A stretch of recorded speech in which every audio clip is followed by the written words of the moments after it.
Hi friends, in this series of ECG basics, today I will talk about lateral wall ST elevation MI. First is the disclaimer. Caring Docs YouTube channel does not provide medical advice. Information available on this channel does not offer diagnosis or advice regarding the treatment. Information provided by this channel is for educational purpose only. It should not be used as an alternative to healthcare professionals' diagnosis or treatment of any person or animal. Please seek the help of medical expert for diagnosis, prevention, treatment of medical illnesses. There is no endorsement for any brand or a company.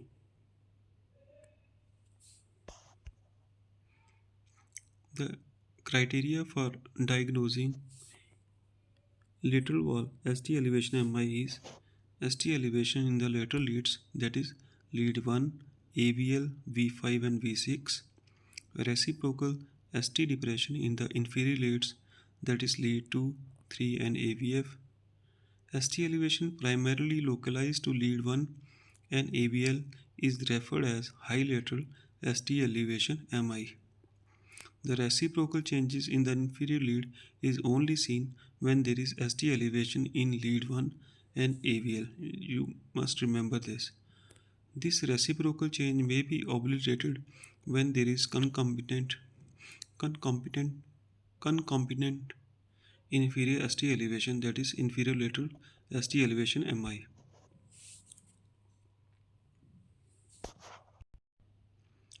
The patterns of lateral infarction. Three broad categories of lateral infarctions are seen: anterolateral ST elevation MI due to LAD occlusion, inferior-posterior-lateral ST elevation due to LCX occlusion, isolated lateral infarction due to occlusion of smaller branches arteries such as D1, OM or ramus intermedius. This ECG is showing high lateral ST elevation MI. Here we can see ST elevation is present in high lateral leads like lead 1 and AVL. There is also subtle ST elevation with hyperacute T waves in V5 and V6. There is reciprocal ST depression in the inferior leads, that is lead 3 and AVF, with associated ST depression in V1 and V3, which could represent anterior ischemia or reciprocal change. This pattern is consistent with the acute infarction localized to the inferior portion of the lateral wall of the left ventricle, that is high lateral ST elevation MI. The culprit vessel in this case is the first diagonal branch of the left anterior descending artery. This ST elevation occurred in an 18 years old male as a result of blunt myocardial trauma causing the mechanical occlusion of the first diagonal artery. The clinical significance of lateral ST elevation MI. The lateral wall of the left ventricle is supplied by the branches of the left anterior descending and left circumflex arteries. Infarction of the lateral wall usually occur as a part of large territory infarction, that is anterolateral ST elevation MI. Isolated lateral ST elevation MI is less common but may be produced by occlusion of smaller branches or small branch arteries that supplies the lateral wall. For example, the first diagonal branch of the LAD, the obtuse marginal branch of LCX, or the ramus intermedius. Lateral ST elevation MI is a standalone indication for emergent reperfusion.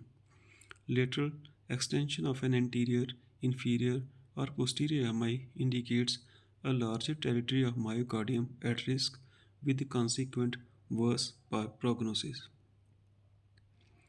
High lateral ST elevation MI is shown in this ECG. Here we can see ST elevation in high lateral leads like lead 1 and AVL. There is reciprocal ST depression in the inferior leads lead 3 and AVF. QS wave is seen in the anteroseptal leads like V1 to V4 with poor R wave progression indicating prior anteroseptal infarction. This patient or this pattern suggests proximal LAD disease with an acute occlusion of the first diagonal branch. This ECG shows recent high lateral MI. There is subtle ST elevation in high lateral leads, that is lead 1 and AVL. There is pathological Q waves in the AVL plus inverted T waves in both 1 and AVL.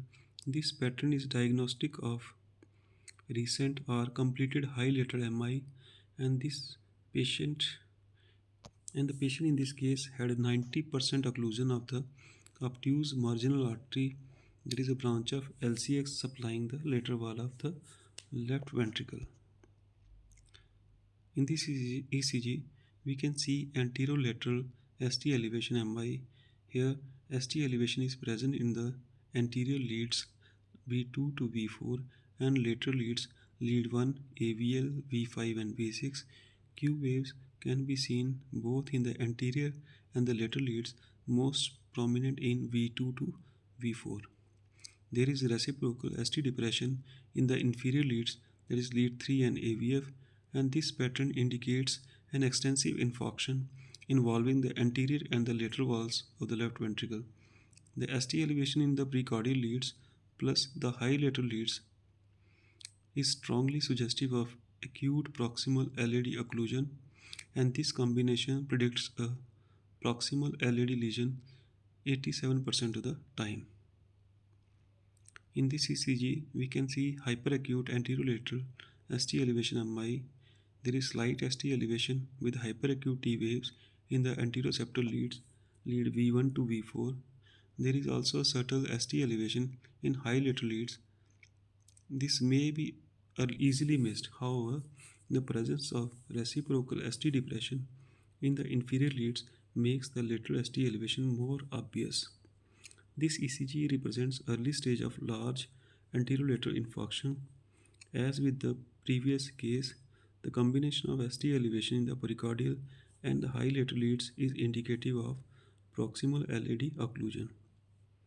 Note that ST depression localized to inferior leads should prompt you to scrutinize the ECG for evidence of high lateral infarction. Means if there is ST depression in the inferior leads, we should scrutinize the ECG for evidence of high lateral infarction. In this ECG, we can see inferior-lateral ST elevation MI. There is ST elevation in the inferior leads like lead 2, 3, AVF and lateral leads lead 1, V5 to V6.